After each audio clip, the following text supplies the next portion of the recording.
Hello everyone, I'm Santiago, and today I'm gonna be testing Sea of Thieves on the GeForce GTX 1050 Ti. For performance monitoring, this time I won't be using cam since this is a universal Windows application and cam is not currently working with that. So in the meantime, I'll be using MSI Afterburner. So Sea of Thieves, I'll be doing 1080p, 900p, 720p and 1440p. To skip none of those sections of the video, check the description below. So well, first of all, I'll show you the g4560 on 1080p. Targeting 60 frames per second, then targeting 30, which means I'll crank up the settings. So you can see how the g4560 behaves at a 30 frames per second target and a 60 frames per second target, since that directly affects the CPU. And then I switch to the Ryzen 3 1200 with a 3.9 GHz overclock, and you'll see the same test on 1080p. And then I'll do the same on 900p and 720p. I show you a 60 FPS configuration, then a 30 FPS config, which means I'll crank up the settings. And finally at 1440p, I'll be unable to hit 60 frames per second, so I'll just show you my settings to maintain over 30 frames per second without losing much quality, and that'll be pretty much it. Now I'm going to talk to you about the options menu and my experience testing this game. So while this game was made using Unreal Engine 4, so I was expecting the usual options in the options menu, and we do, but there are some stuff bundled in together, so we don't have low, medium, high, very high and ultra. We have different things. We have cursed, common, rare, legendary and mythical, which you will see listed in the bottom left corner of the video each time I'm at the options menu, so you know what each of the options means. All the options have an impact in performance, but so far the biggest impacts in performance were shadow detail, lighting detail and water detail, and the game does a good job explaining pretty much what those options do. Except in lighting, apart from controlling lighting like the game says, it seems to also control ambient occlusion. Below the common option on lighting, you don't have ambient occlusion at all apparently, and you can also turn off shadows if you select the lowest setting for that option, which is always good if you have a lower end computer. Model detail also made an impact in performance, but it wasn't as big as the other options. And the water detail, I didn't see a huge difference by lowering it from ultra to rare, but it seems to have just more reflections and just more geometry overall. I have to say the water in this game looks fantastic, one of the best water I saw in a game so far. And in the video options, you also have VSync option, frame rate lock option,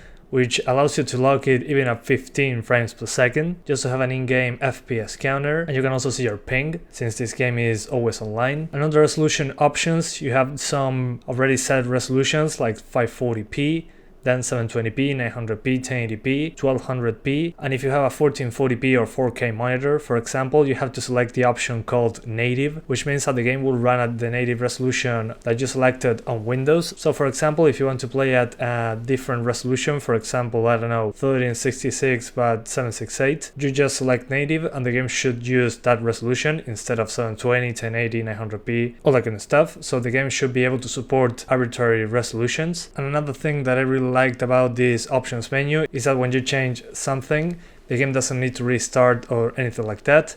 It just changes everything in real time, even the textures, which is awesome. You can see what impact it has on your VRAM usage, so you can see which option you have to use. So far, 4GB of VRAM seem to be enough for the maximum texture quality, but I recommend experimenting with that, since you can have more consistency with a lower texture quality option. The game says that it requires a faster hard drive to avoid pop-in with the highest texture quality. Since this game is always online, it's meant to be played with other people and exploring and adventures and all that kind of stuff. I'm just unable to do exactly that, since I have to repeat the same stuff to do the benchmarks, and while due to the nature of the game, I just went sailing solo and went into the same island each time.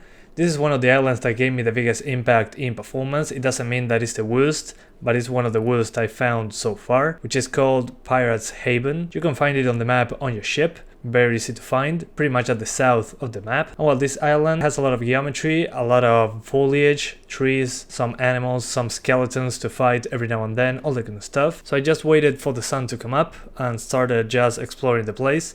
Since sometimes when you look very far into the distance, for example, you're at the tallest place in the island and looking down in a place where there's a lot of detail, you might see some GPU usage drops, despite the CPU not being at 100% on any of the cores. I'm not sure what's going on with that, but I was unable to fix it even with faster CPUs.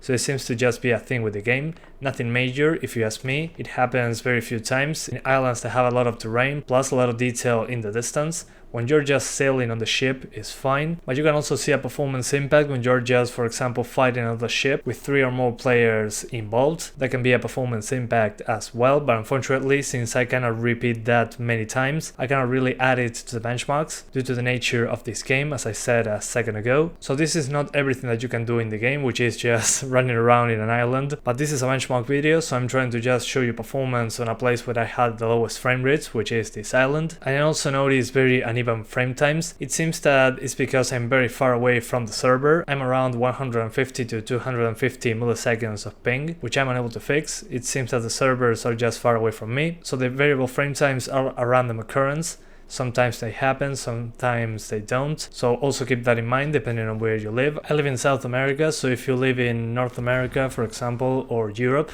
it should be fine. So yeah, overall you can play this game just fine. But yeah guys, that's pretty much it. I hope you keep enjoying the video, thanks for watching, and see you next time.